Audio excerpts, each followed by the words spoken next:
Welcome to Go Mustang Sports as we recap the week that was in women's soccer. I'm Dave McHugh, joined by head coach Graeme Millar. And coach, another 2 wins. You said they were going to be important. Catholic and then Frostburg, both on the road. You get through that big test, you got to be pretty thrilled with the team. Yeah, this was a week that we needed after the 2 losses, 3 losses in a week, almost with the 3 top 10 teams. These 2 results really meant a lot to the girls. They having 3 girls tear their ACL in the first 2 weeks, and 2 of those players being the top goal scorers from the year previous. This was something pretty special. The girls went on the road, back-to-back games almost Thursday, Saturday. Catholic gave us a real good test, went up 1-0, but we didn't give up, and it was a great response from Megan Williams, and then the winner from Kat Madden. So the junior and the senior steps up, which was excellent. And then we go back on the road to Frostburg, and beautiful Frostburg conditions, pouring down. Real typical. Real typical. Pouring down the whole first half, and we struggled, to find a rhythm. But then second half, the girls just picked it up again, and I think that's been a story of our season so far. We've been a little bit slow at the gate, but then we blew them out of the water second half. I was going to say, have you guys worked on a little bit of that first half kind of doldrums, as it were, where you guys are struggling to really kind of get off the ground? That's been our main coaching point over the last few games. We really didn't start well against Catholic, but obviously bounced back before the end of the half, so at least we didn't go into the half 1-0 down. And then with Frostburg, we actually dominated possession, but just could not find the right ball to feet for the forwards to score. So it was a lot better on Saturday. I thought it was a more complete game than what we've had so far, so hopefully we can carry that into this week. Talking about, you give up 1 goal against Catholic, you get another shutout against Frostburg. You're certainly playing really good defense. Again, holding these top 10 teams to very few goals, or at least being able to stay in the competition. How important has the defense been, and how much is it kind of throwing the momentum forward?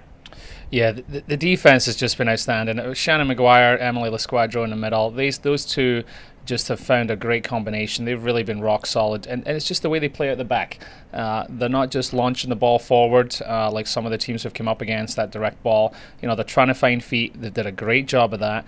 And then the outside backs between Kaylee Yaps, Alexa Nairn, and Gabby Kuhar, they 3 have rotated in and out, and they've played almost obviously every minute, but they're playing a lot of time, and they're getting up and down the field well, which I don't think they get a lot of credit for what they do. So the defense really stepped up, and Annie did another great job this last 2 games. Yeah, she certainly stepped up in her first year, to be sure. You talk about going out to Frostburg and getting the typical weather out there. It was a rainy, dreary day in Western Maryland. It's that time of year, though. We've had some beautiful weather. It has not been normally as hot as you normally deal with, but we're at that change now. It's going from the nice, warm, and sunny days to much cooler, and now you're going to start dealing with maybe a little bit more rain and a little bit more elements to this. How does a team kind of get into that gear? How do you prepare a team to deal with a Frostburg game, which is definitely going to be completely different than the game 2 days before it's at Catholic? Well, I think that was the big reason for our slow start. We were outshot by Frostburg 8-1 in that first half, so the weather we were not used to, and the 8 shots that Frostburg had were pretty decent. They actually had a good couple of chances off corners to score. We had 1 shot, and the reason for that 1 shot is that we dominated possession, but we were playing the wrong ball.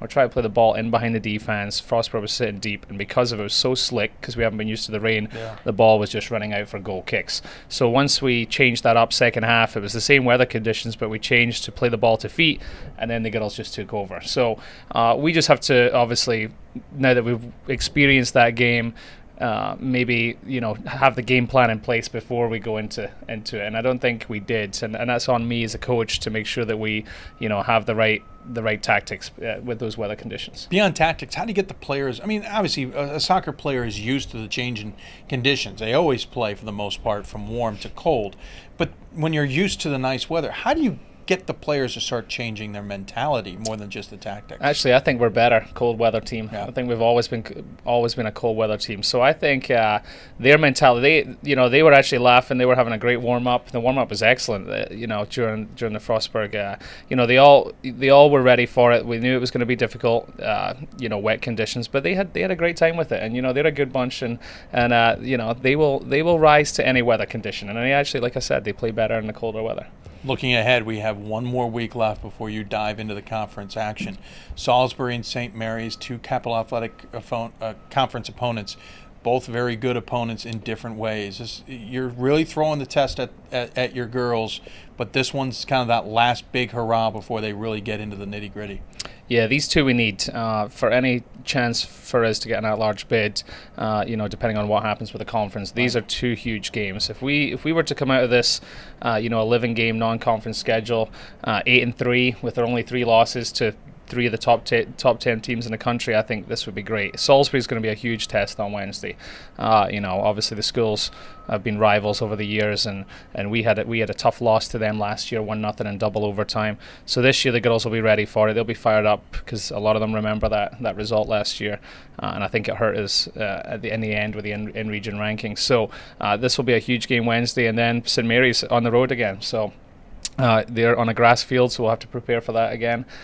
So they're definitely going to be two difficult tasks, and obviously old CAC rivals. Yeah, so they're going to be exactly physical battles as well. And we've had a few yellow cards over the last couple of weeks, so I'm sure it might be the same this week. So we'll see what happens. And quickly, without looking at the conference too far ahead, Messiah has always been the team on top, but they aren't apparently the team that everyone's used to. 2 losses on the season and a tie.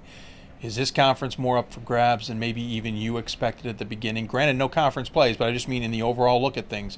Could this conference be more up for grabs than you thought in preseason? Yeah, I really think so. And I don't think saying Messiah, I mean, they're obviously still as good as they can be. They're number 11 in the country, so they're still going to be the toughest test. But there are so many teams that are actually playing really well. Widener is 7-0-1. We've got Alvernia that has only lost 1 game. I think they're 7-1. You've got Arcadia that's 6-0-2. Yeah. Then you have Messiah's 2 losses. We have 3 losses.